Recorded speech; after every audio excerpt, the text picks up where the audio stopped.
अगर बाबा नहीं सुन रहे हैं तो बेलपत्री एक अशोक सुंदरी वाली जगह पर चढ़ाकर, दूसरी बेलपत्री बाबा देवादिदेव महादेव को, ये डंडी का मुख अशोक सुंदरी के यहाँ चढ़ाओ तो उत्तर की ओर, ये जो आप बेलपत्र चढ़ाओगे शिवलिंग के ऊपर, इसकी डंडी का मुख भी उत्तर की ओर। और तुम जब बैठो तो दक्षिण में बैठना। कहाँ पर बैठना? यहाँ बैठोगे तो यहाँ से जो पानी बह रहा है उत्तर में, तो तुम जब यहाँ बैठोगे तो ये जो जलाधारी है जहाँ से पानी बहकर जा रहा है यहाँ बैठोगे, और जब आप जल समर्पित करोगे, जल चढ़ाते चढ़ाते एक बार थोड़ा सा आगे बढ़कर जल की धार को अशोक सुंदरी तक लेकर जाना। ये लगभग तुम 2 या 3 महीना कर कर देखो, मेरा बाबा तुम्हारा हाथ जरूर पकड़ेगा, निश्चित। अच्छा अन्न, अच्छा धन हमें अच्छी जगह तक ले जाता है।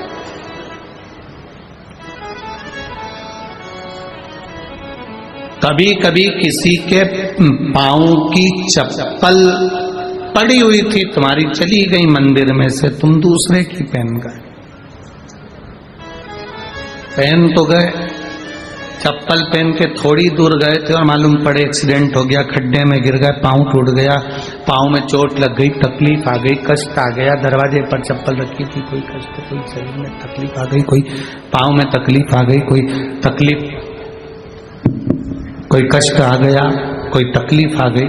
अब आप विचार कर रहे हो मैंने तो कभी किसी का बुरा करा ही नहीं,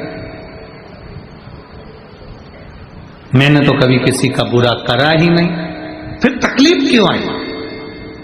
तकलीफ आने का कारण केवल इतना था कि दूसरे के पांव की पादुका जिस पर काल मंडरा रहा था वो तेरे पांव में आ गई, वो चली, उसका दुख तुझे भोगना, उसका कष्ट तुझे भोगना, कोई दूसरा नहीं भोगेगा, भोगना तुझे। शिव महापुराण की कथा कहती है 3 चीजों से दूर रहना, दूसरे की 3 चीजें हमारे पास नहीं आना चाहिए। पांव की चप्पल, जूता, दूसरे नंबर पर छाता, तीसरे नंबर पर मांग का टीका। ये 3 चीजों से थोड़ी सी दूरी बनाकर चलना, इन 3 चीजों से थोड़ी सी। किसी के पांव की चप्पल हमारे पांव में ना आए, किसी के पांव की पादुका, किसी का जूता चप्पल हमारे पास ना आए, इसका स्मरण रखें। किसी का छाते की छांव में आप बैठे मना नहीं है, छत्र की छांव में बैठे मना नहीं है, किसी के छाते की छांव में चले मना नहीं है, पर किसी का छाता, किसी का छत्र अगर बारिश में, गर्मी में तुम्हारे घर पर आ भी गया है तो बहुत दिन तक तुम्हारे घर में नहीं रहना चाहिए, वो छत्र तुम्हें वापिस कर आना चाहिए। किसी का छत्र, किसी की पादुका और किसी का मांग का टीका अगर तुम्हारे मांग में आ गया है तो उसको कहीं ना कहीं आपको रखना चाहिए, उसको हमें धारण नहीं करना।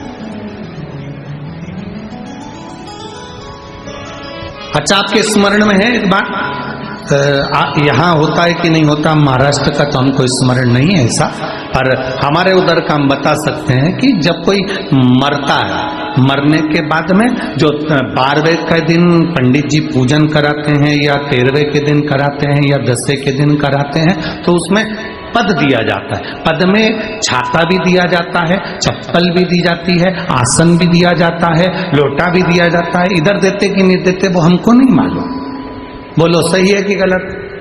उसमें चप्पल और छाता ये बहुत जरूरी होता है। क्यों? क्योंकि इसमें काल होता है व्यक्ति का, वो काल चला जाए।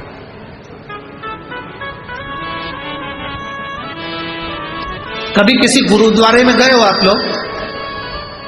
अरे जम के तो बोलो। कभी किसी गुरुद्वारे में दर्शन करने के लिए गए हो?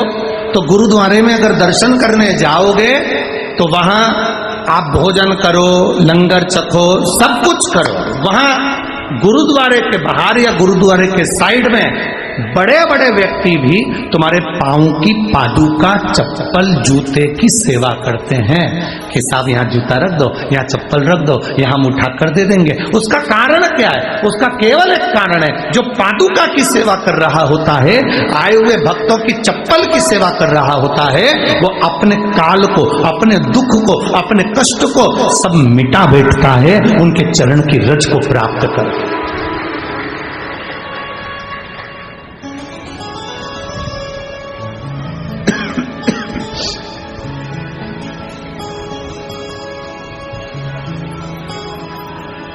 एक छाता, चप्पल, मांग का टीका, ये इसमें काल की समावेशता है, इसमें काल है।